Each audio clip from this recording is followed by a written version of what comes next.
오늘 마른 풀이 불 속에 떨어짐 같이라는 제목으로 같이 함께 말씀을 나누기 원합니다. 우리가 계속 이사야서의 말씀을 보고 있죠.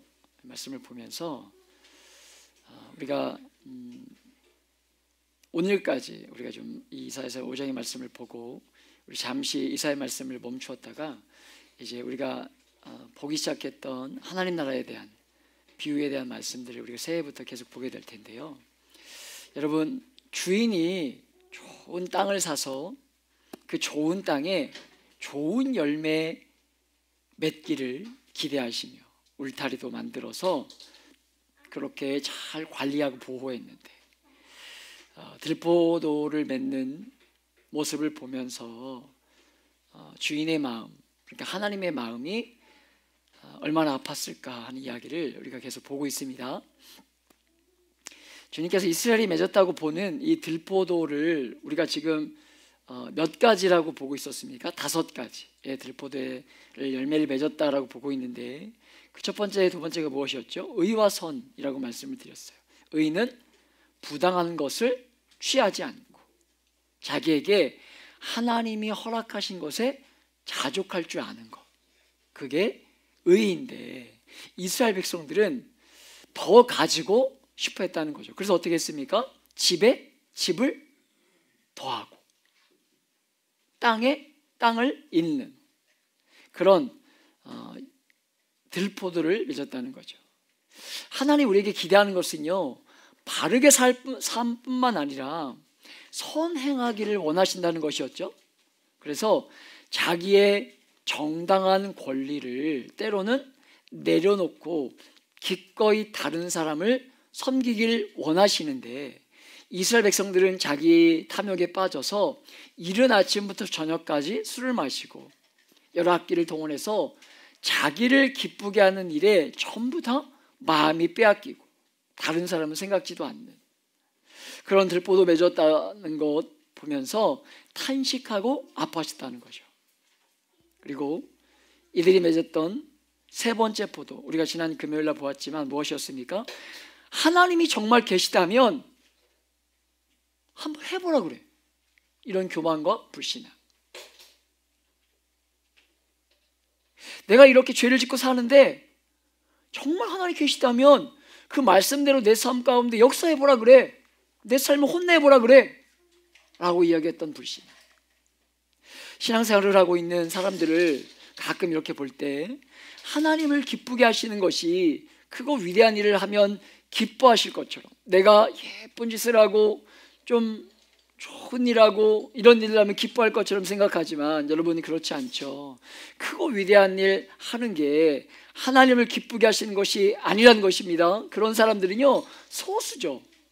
소수예요. 이번에 연말에 어떤 시상식들을 하면서 어떤 모 방송국에서 이렇게 많은 분들이 하나님께 감사하는 것들을 고백하는 걸 제가 들었어요. 그게 이렇게 영상으로도 나와 있더라고요. 모집해가지고 4분인가 5분인가가 마지막인가 서두를 시작하면서 이렇게 가장 인상적이었던 게 그 장나라 씨가 이야기했던 그 믿음의 고백. 저같이 아무것도 아는 인생을 하나님 찾아오셔서 이렇게 귀한 상을 받게 하심에 그 감사합니다를 고백하는데 감동이 있더라고요. 여러분, 그런데 그런 사람들은요, 그런 부르는요, 소수죠. 소수예요. 전부 다 그럴 수가 없는 거예요. 여러분, 그런 사람들만의 하나님이 아니라 바로 우리의 하나님이라는 것입니다.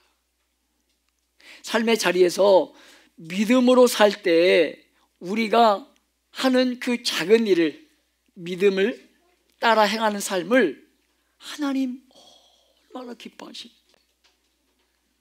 우리가 지난 수요일에도 우리가 성탄 감사 예배를 드리고 거리 전도가 아니라 쓰레기를 주스러 다니지 않았습니까? 하나님 이거 보시면서 너무 기뻐하셨을 것 같다. 자주 해야 되겠다. 그런 생각들을 특별히 우리 교회 주변에 많이 있는 담배꽁초를 보면서 그런 생각들을 했던 것 같아요.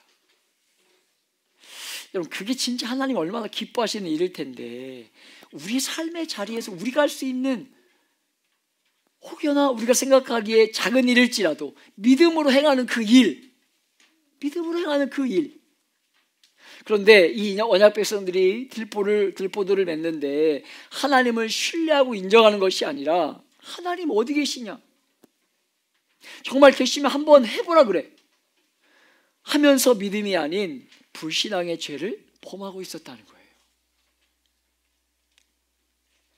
오늘 우리는 네 번째 들포도를 보고자 하는데요, 여러분, 이 네 번째 들포도는요 세 번째 들포도의 자동적인 결과라고 할 수 있습니다. 20절에 보면, 다시 한번 읽어볼까? 20절 말씀을 함께 읽습니다. 시작.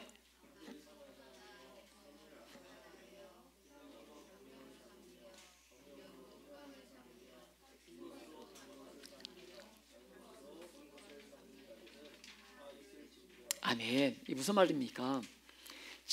절대 진리를 뭐 하는 거예요? 부정하는 거예요. 절대 진리를.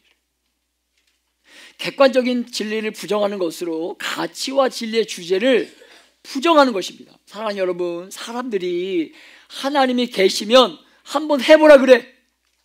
그래서 불신앙들을 드러내며 진리를 무너뜨리려고 했다는 거예요. 예수님 오시기 전 600년 전에. 여러분, 지금 시대가 비슷하지 않습니까?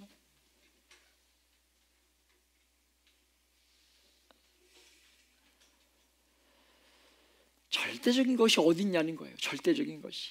내가 좋으면 좋은 거지. 절대적인 게 어디 있어? 무엇이 객관적이냐는 거예요. 지금까지 어둠이라고 불렀는데 뭐라고 얘기한다는 거예요? 빛으로 부르겠다는 거예요. 악이라고 불렀는데 내가 좋으면 좋은 거지 선으로 부르겠다는 거예요. 절대적인 가치와 진리의 객관적인 기준들이 무너지면서 이 모든 것들을 다 부정하고 뒤집는 시대가 오는 거예요. 여러분, 너무 놀랍게도 악이며 죄인데 이게 어떻게 되는 거예요? 선으로 둔갑하는 거예요. 분명히 악인데 어두운 것인데.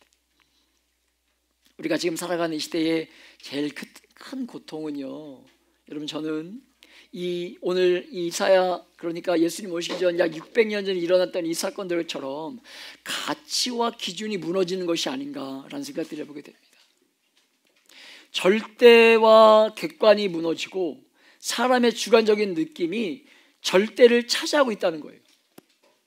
이런 일이 가능한 이유가 21절을 통해 볼 때, 내가 스스로 지혜롭기 때문에 스스로 판단할 수 있고 그렇게 판단하고 선이라고 진리라고 이야기한다는 거예요. 여러분, 시편 111편 10절에 보면 뭐라고 기록되어 있냐면, 여호와를 경외함이 지혜의 근본이라 그의 계명을 지키는 자는 다 훌륭한 지각을 가진 것이니 이렇게 기록되어 있습니다. 또 잠언 9장 10절에 보면 여호와를 경외하는 것이 지혜의 근본이요 거룩한 자를 아는 것이 명철이니라 기록되어 있어요.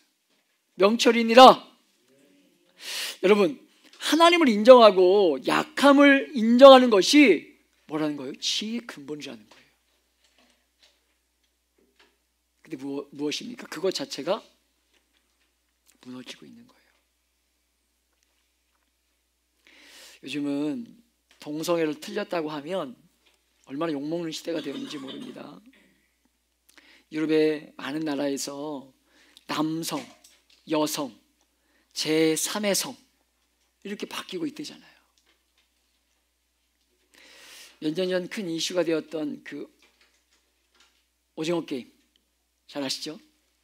요즘 또 이슈가 되어지고 있지 않습니까? 전 보진 않았는데 어떤 기사의 타이틀을 보니까 이번에 나오는 영상에는 다양한 종류의 사람들이 등장했다 그래요. 여러 가지 이 종류에는 뭐 직업군이 아니라 별 사람들이 다 이렇게 등장시켰다고 그래요. 여러분, 이렇게 자연스럽게, 너무나 자연스럽게 문화라는 이름으로 우리에게 혹은 그 절대 기준이 무너져가는 시대 가운데 살아가는 다음 세대들이, 이 시대의 아이들에게 여러분 스며들고 있는 거예요. 그렇구나.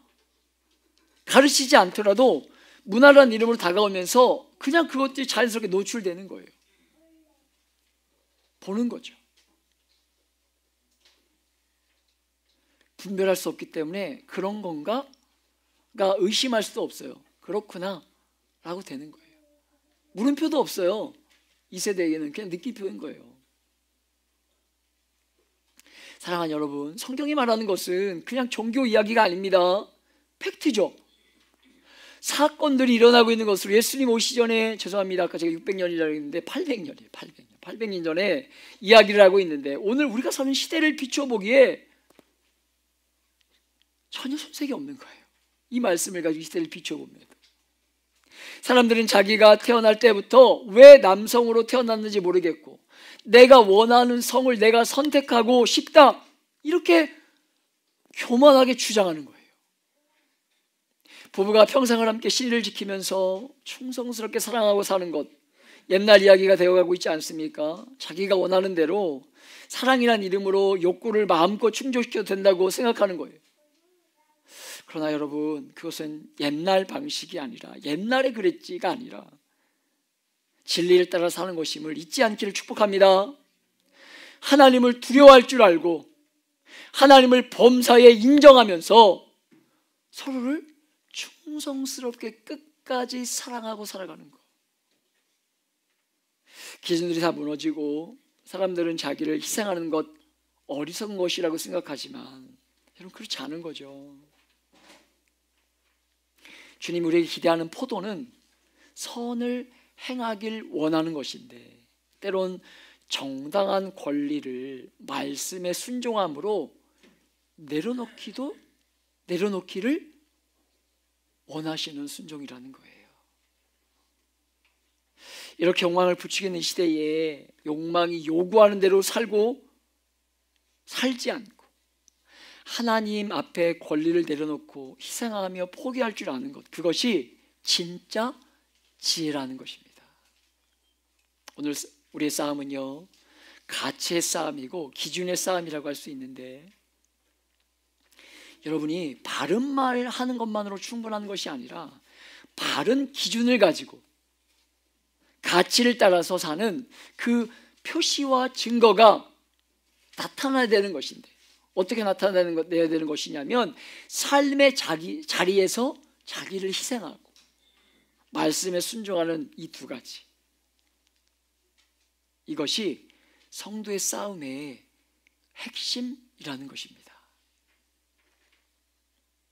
여러분 있는 자리에서 희생할 줄 알고 여러분을 움직여가는 것이 절대적인 하나님의 말씀이라는 것, 나를 움직이게 하는 것이 절대적인 하나님의 말씀이라는 것, 그것이 삶으로 증거되면서 살지 않으면 여러분 이 싸움을 이길 수 없는 거죠. 이길 수 없는 거예요.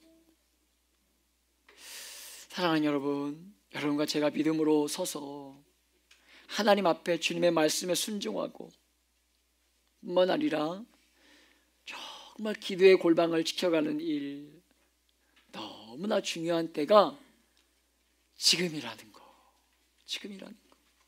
여러분 잊지 않기를 축복합니다. 기독교가 힘을 가지면 어떻게 되었을까요? 망해갔던 것이 기독교의 역사예요.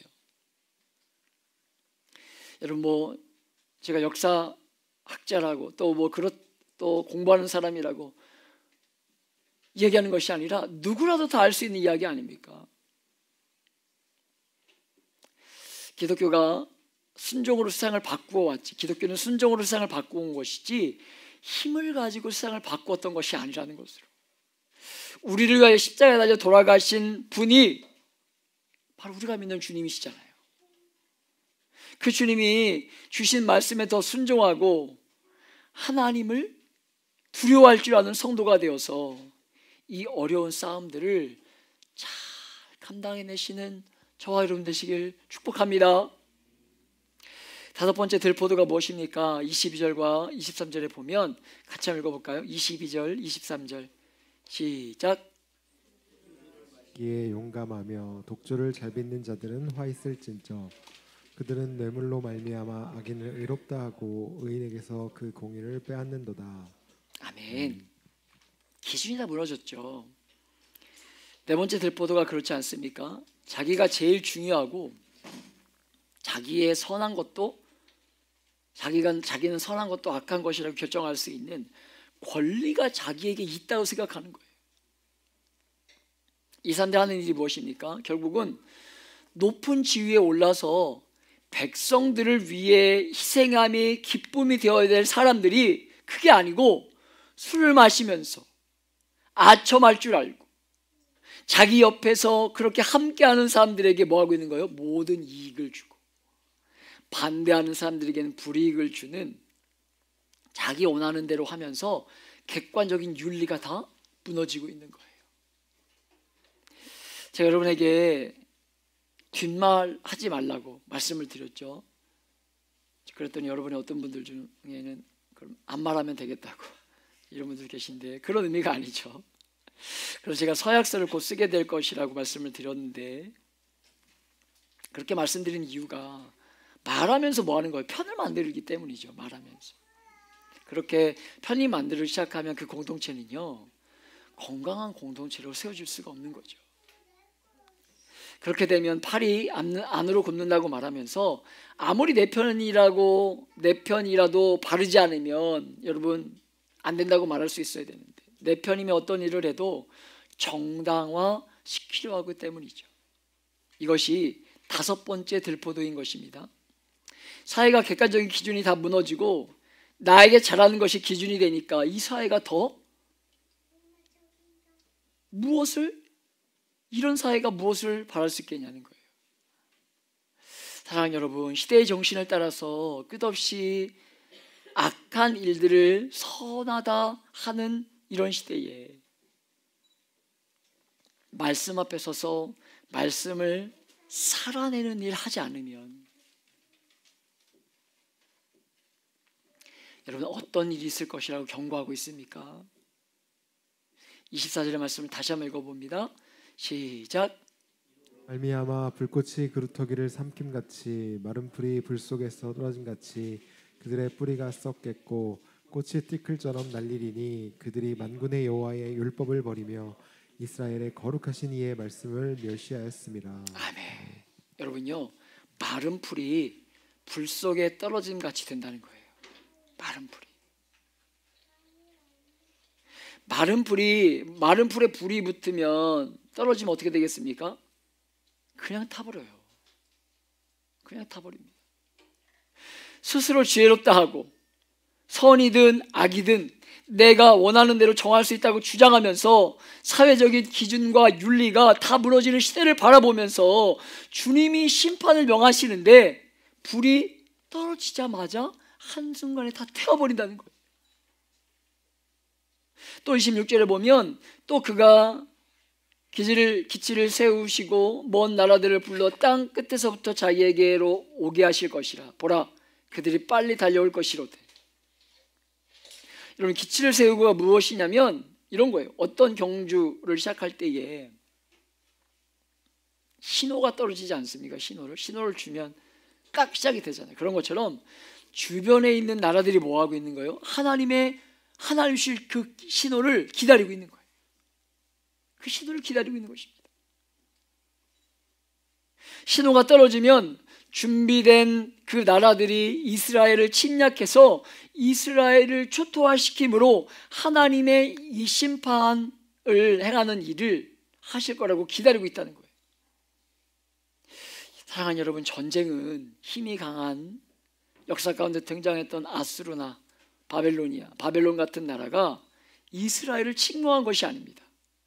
죄를 지은 이스라엘을 하나님이 그 바벨론이란 나라를 몽둥이로 사용하셔서, 회초리를 사용하셔서 징계를 하신 것으로, 그런 나라를 들어서 징계를 하신 것으로, 전쟁이 일어나는 것은요, 하나님께서 그 땅을 심판하시는 하나님의 도구이지, 힘이 약하니까 힘이 강한 나라가 가서 이스라엘을 망한 것이 아니라는 것, 우리는 절대 잊지 말아야 돼요.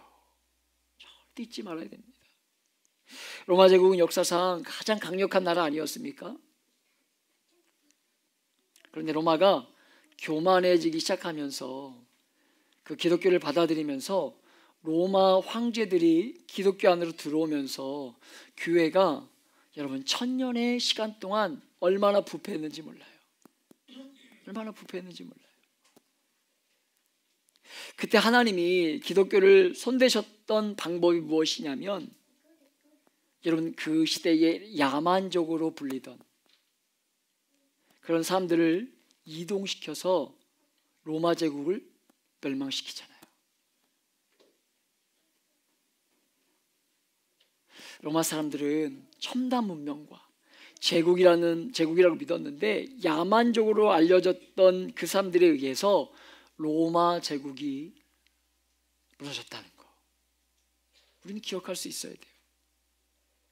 사랑하는 여러분, 거룩하고 진리에 순종하는 백성이 망하는 법은 없습니다. 나라의 힘이 약해져서 망하는 것 같지만 하나님께서 신호를 주시면 전쟁이 일어나는 거예요. 전쟁이 일어나면 어떻게 됩니까? 27절을 통해 볼 때 쳐들어오는 군대의 그 사기가 어떻다는 거예요. 여러분 그 중에 좋은 자나 자는 자가 아무도 없이 신호만 떨어지면 한 번에 모든 것들을 다 파멸할 것이라는 거예요. 두 번째 28절에 보면 그들의 무기가 어떻다는 것입니까? 그들의 화살은 날카롭고 모든 날은 당겨져 있으며 그들의 말급은 부싯돌 같고 병거 바퀴는 회오리 바람같이 일 것이며, 전쟁을 위한 장비가 다 준비되어 있는 거예요. 또 29절을 볼까요? 여러분 한번 읽어볼까요? 시작. 그들의 부르짖음은 암사자 같을 것이요 그들의 소리 지름은 어린 사자들과 같을 것이라. 그들이 부르짖으며 먹이를 움켜 가져가 버려도 건질 자가 없으리로다. 아멘. 여러분 이 용맹스러움의 특징이 그 소리 아니겠습니까? 소리가 압도하는 거잖아요. 전쟁 가운데 우리가 전쟁 영화를 이렇게 보면 지금 이 시대도 말도 안 되게 곳곳에서 세계 곳곳에서 전쟁이 일어나고 있지 않습니까? 우리가 그 현장에서 이렇게 본 것은 아니지만, 여러분 영화나 드라마에서 이렇게 보면 전쟁 가운데 가장 중요한 게 그 용맹함이잖아요. 흐름이잖아요. 흐름. 그게 중요한 거거든요. 우리 신앙에도요 그 스피릿이 중요한 거거든요. 여러분 우리 안에 하나님이 주시는 마음은요 패배의식이 아닙니다. 이미 그리고 우리 주님이 이기셨죠. 그 승리함으로 살기를 원하는 거지, 삶의 자리에서 마주하고 있는 문제들 가운데 실패하거나 낙망하거나 그 문제로 인해서 넘어지기를 원하는 것이 아니라는 거예요. 주저앉아 있기를 원하는 건 하나님의 뜻이 아닙니다. 우리 안에 이런 여러분요 분명한 정체성과 용맹함이 있어야 되는 거예요. 그걸로 나가겠다는 거예요. 그걸로 이스라엘을 향해서 달려온다는 겁니다. 패배의식을 가지고 있는 이스라엘이 달려오는 거예요. 사랑하는 여러분, 사람들은 자꾸 자신들이 할 수 없는 일이 없는 것처럼 여겨지는 시대를 살아가지.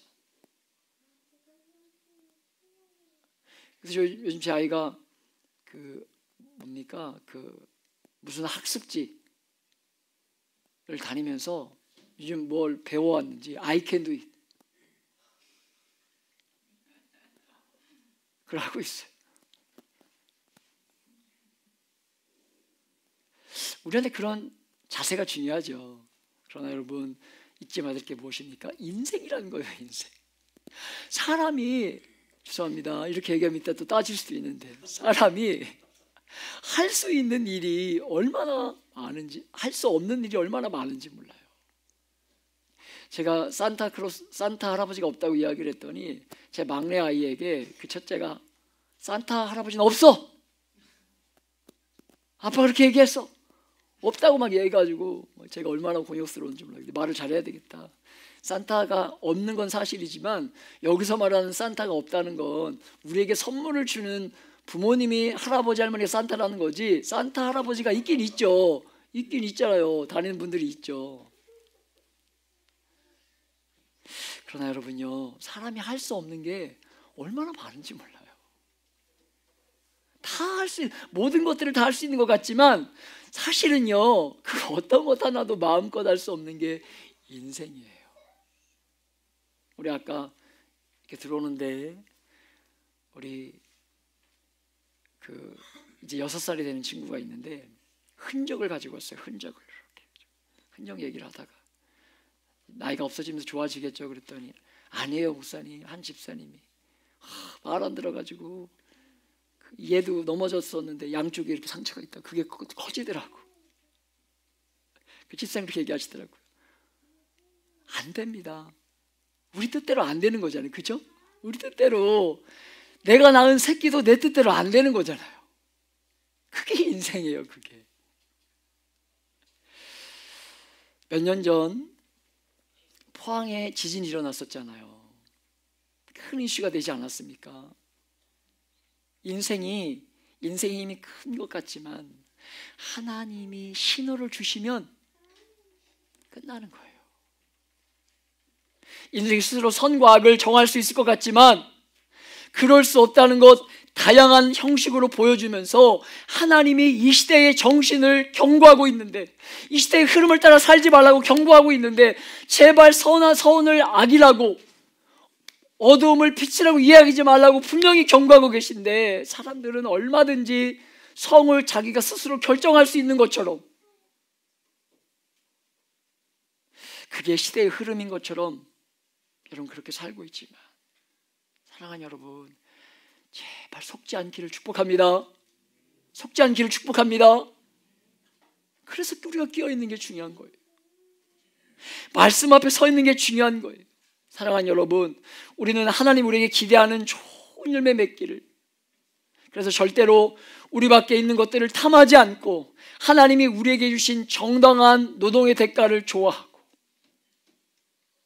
땅을 잇대지 않고 정말 할 수만 있으면 희생하고 때로 내 권리를 포기할 줄 알아서 선한 열매를 맺어내는 믿음의 싸움을 잘 싸워서 이 얻어져가는 시대에 하나님의 도를 견고하게 선포하고 삶으로 드러내면서